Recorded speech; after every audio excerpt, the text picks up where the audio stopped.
What's up, everybody? Today we are talking about the deficit assisted sissy squat. So sissy squat, guys, if you've seen this exercise before, maybe seen it on my channel or other channels, it's a very quad dominant exercise and it looks very different than the majority of the squats that you're used to.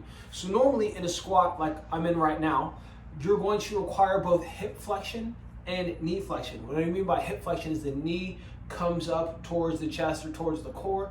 This is called hip flexion. When you close the knee joint angle here, that is called knee flexion. So most squats require both hip flexion and knee flexion. A sissy squat only requires knee flexion, making it a very much more difficult movement to perform. It's going to require a lot more balance and stability through your ankles, as well as going to really focus on working your quads. So a sissy squat normally performed assisted.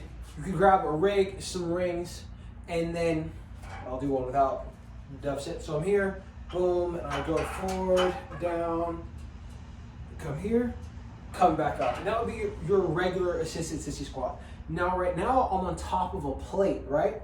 So this plate means I'll be going to a deficit, meaning that because I'm standing on top of a plate, my knees will be able to go deeper and further down, making the movement more challenging. So once again, on a 45-pound bumper plate.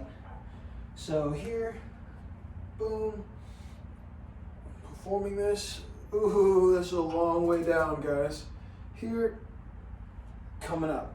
Now, doing this exercise is really going to, once again, work your quads. You should feel a lot of activation through your VMO. That's this muscle right here. You should not be experiencing any knee pain while you do this. Really want to emphasize that. But one more time, just for demo purposes. Here. Reaching down. Boom. But yeah, guys, that is the assisted deficit sissy squat. You could do a regular deficit sissy squat without the assisted, but that is far more difficult, and we are not doing that on this day. But yeah, guys, the sissy squat, you could treat that as a primary mover for a lot of people just because of how difficult it is. You can also load it. You can load it with a zercher, so have it in your forearms. You could wear a weight vest while you do it, like I've done in other videos on this channel.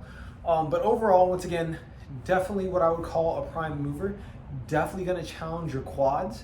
And if you're going to do that exercise, I would put it earlier in your workout routine versus later, like towards the end of your exercise, because you don't want to be too fatigued by the time you get to that exercise, which is why I would consider it primary. But of course, guys, if you're trying to build massive legs and or just build quad strength in general, this is definitely an exercise I would recommend throwing into your workout routine.